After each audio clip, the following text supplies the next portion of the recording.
Mill, if you are thinking of ending your life, isn't it still dangerous? Now, recalling the letter Mill wrote, that's what I asked. However, my husband Bob insisted he would talk to Mill alone later on. I had this gut feeling that he was hiding something, but I decided to let it go for that day. When I returned home, I received some unexpected good news. It felt like this would be my chance to finally get back at Bob without any hesitation. My name is Catherine, and I'm 33 years old. I live with my husband Bob, who's 35, and our 5-year-old daughter, Emily. My Mill lives alone nearby. My father-in-law passed away just 6 months ago. He was a wealthy man, and as per his will, Mill inherited most of his assets. However, she's been quite down ever since. Even though she inherited a fortune, the loss of her beloved husband, who she was very close to, has left a deep void in her heart. The grief is just too much for her. Even after 6 months, my Mill still hasn't recovered. I've been trying to squeeze in some visits between my part-time job, bringing little Emily along. The only time we see a genuine smile on MIL's face since my father-in-law passed away is when she's with her granddaughter, Emily. Emily, too, to cheer up her grandma, has been more proactive in visiting MIL's place. Grandma, today, I drew a portrait of you. What do you think? Oh, Emily dear.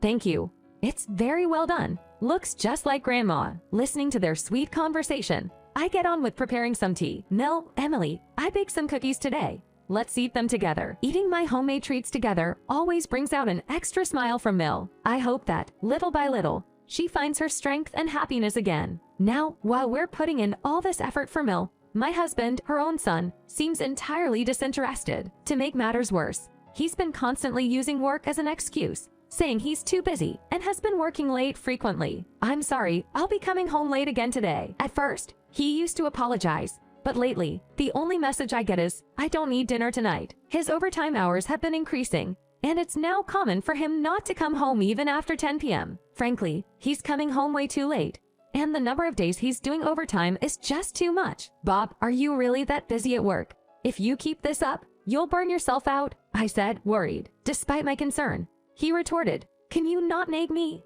I'm working for our family. I can take care of myself, so don't meddle. Is this sort of thing normal? I decided to consult my Mill about being unfairly scolded. Mill, Bob's been coming home really late recently. I've tried talking to him, but he just gets mad at me. He's been acting that way. Oh, Catherine, I'm so sorry. It's not your fault, Mill. But if you know anything about Tyler's recent behavior, please tell me. Indeed, Mill hesitated a moment before speaking. Bob, when he was in college, was quite the wild child, going through a string of relationships. But after he started dating you, I thought he had matured.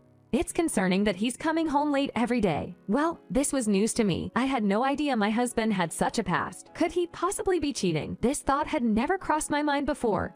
But after hearing MIL's words, the idea of infidelity somehow fit the bill. I wanted to trust my husband, but found it hard. So I decided to hire a private investigator to find out the truth. If he's really just working late, I'll apologize. But if he really was cheating, I had no intention of forgiving him. I had asked a private investigator to look into some matters a few days ago, but I still haven't received the results. Today was the day I had promised to go out with my Mill. I had the day off from my part-time job, and we had decided to go shopping together. Given that my Mill was wealthy, our shopping destination was a department store. She mentioned wanting to buy some summer clothes today. We decided to take the subway to the department store. Once we got off the subway, we walked together under the hot sun, using our parasols for shade. As we approached a large intersection, I was looking around for any bit of shade because of the heat. While I was doing that, I inadvertently lost sight of my Mill. Suddenly, she wandered into the intersection against the red light.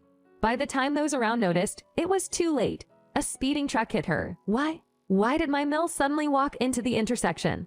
If only I hadn't taken my eyes off her. I couldn't help but think that way. She was immediately rushed to the hospital in critical condition, unconscious. The doctor explained that her chances of recovery depended on her strength. My husband, Bob, managed to get off work to rush to the hospital. I kept blaming myself. Seeing me like this, Bob said, "It's not your fault, Catherine. Maybe the heat made Mom dizzy.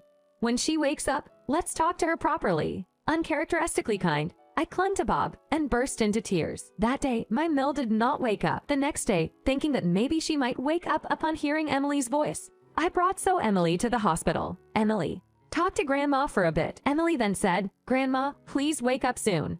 I drew a picture of you again.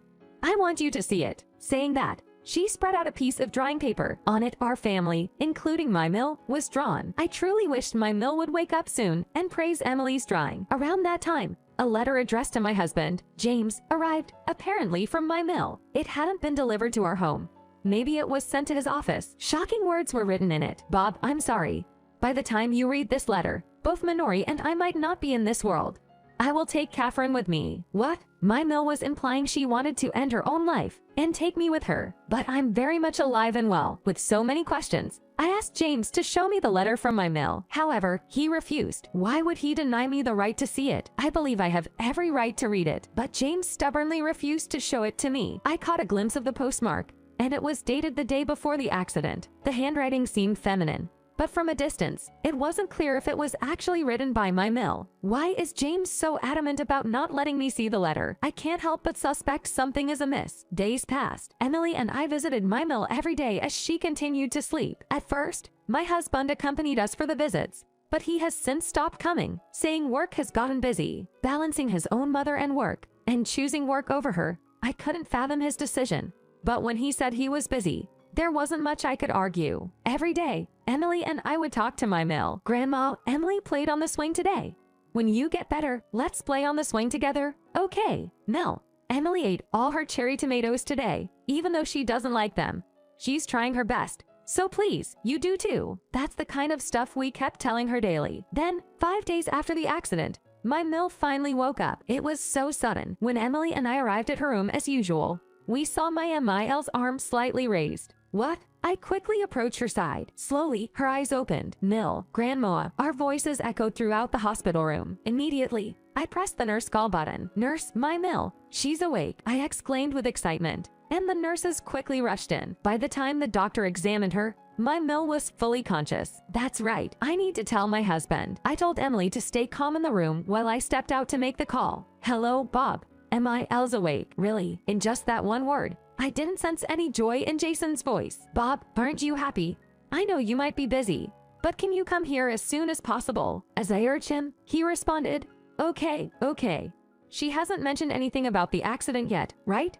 Please don't mention it until I get there, all right? Why not? If she gets confused, it'll be a mess. I'll properly discuss the details with her. Okay. All right, understood. Something felt off, but I promised Jason. Within an hour, he arrived. I wonder if he managed to get off work. That's what I was thinking. When my husband arrived, I tried to ask my Mill about the accident. However, he stopped me. I whispered a protest to him. Hey, why can't I ask Mill about the accident? If she really tried to take her own life as the letter suggested, isn't it risky even now? I think we should know the whole story, I said with a firm tone. Just let it be. I'll ask her later when we're alone. Think about it. Maybe she regrets trying to involve Catherine in it. Do you think it's fair to make her discuss this in front of Catherine? Think about how she feels. I felt like I was being persuaded again, but I had to admit, he had a point. Reluctantly, Emily and I decided to leave MIL's hospital room before him that day. When we got home, there was a phone call. It was about the results of the investigation into my husband. As for the results, the next day, after confirming that my husband would be late from work again, Emily and I visited MIL's room. Then we asked her what my husband had told her about the accident. Mill, what did Bob tell you about the accident? He said it was because of the heat that I got dizzy and wandered into the intersection. But there's something else that's been bothering me. What is it? Did you remember writing a letter? A letter? I didn't write anything like that. Oh, I see. I'm sorry.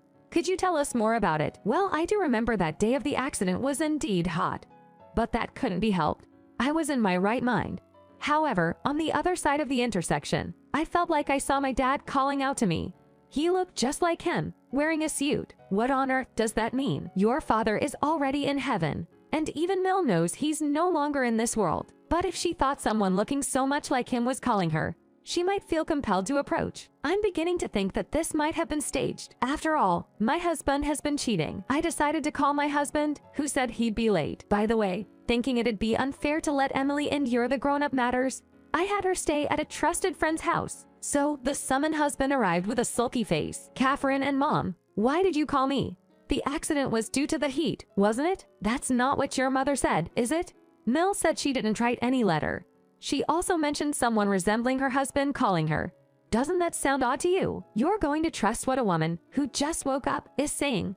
Maybe she's confusing her dreams with reality, he said, laughing. Well, what about this then? Can you explain it? I showed him the results of the background check. As I flipped through, there were photos of him with a young woman. Bob, you cared more about this woman than you did about me, didn't you? Were you trying to get rid of Mill and me? Or maybe you were after her money? All these are damn selfish reasons. I could feel my voice rising. Hold on. I didn't try to take anyone's life. You're misunderstanding. You admit to the affair. Yes, I admit to the affair. So you did plan to get rid of us. Did you get that woman's brother to impersonate my father? How? How did you know that? Oh, the way you put it sounds like you're admitting it. But even if you don't admit it, I've already heard the testimony, so I know for sure. Wait, does that mean? Yes, this morning I met your mistress, and I heard everything about the accident and the letters. It seems both your Mill and I surviving was not part of the plan, huh? But before our lives are threatened again, I thought we'd settle this. The Mill, who had been silent until now, spoke up. Bob, did you really want to take our lives? For money? Because the affair got serious? If it's true, it's just pathetic, the Mill said with tears in her eyes. Being called pathetic by the Mill, it looked like Bob finally gave in and started to speak bit by bit. What could I do? I thought it was just an affair, but then it became serious. I could only think of Catherine as an obstacle, but I wanted to keep Emily safe. So I targeted the day Catherine and my mom were going out alone. And then everything happened as Catherine mentioned. I showed my mom a man who looked like my dad, who was actually my mistress's brother, to make her have the accident intentionally. Ideally, I wanted Catherine to be involved too, but it didn't turn out that way. And even my mom survived, so I didn't get any money. This plan was doomed from the start. I cooperated because she said it would definitely work out. She must be referring to his mistress. What a foolish husband. How could such a plan ever succeed? The Mill stated with a finality in her voice. Bob, I'm done with you. As of now, you're no longer family to me. Hearing this, Bob hung his head in defeat. After all that, it became clear about the affair, and I filed for divorce from Bob. It seems the mistress was really serious about him, as she's now expecting a baby. I demanded compensation from both Bob and his mistress. I know having a child can be expensive, but that's none of my business. I'm demanding 3 million yen in damages from my husband and 2 million yen from his mistress. Then there was a dispute over the custody of Emily. Despite expecting a child with his mistress, Bob refused to give up custody of Emily. He must have truly loved Emily in his own way. But if he did, he should have stayed faithful and lived with me and Emily. The one who chose the mistress over us was Bob. I was determined to fight for Hannah's custody, but it easily became mine. That's because the mistress said she couldn't love Emily. He should have seen that coming. But in the end, I got the custody of Emily. By the way, Bob is obligated to pay child support now. Raising a child with his mistress while paying child support for Emily won't be easy, but that's the path he chose. I intend to have him pay child support every month until Emily turns 18. Bob and his Mill really cut off their family ties, and since the accident was caused by Bob,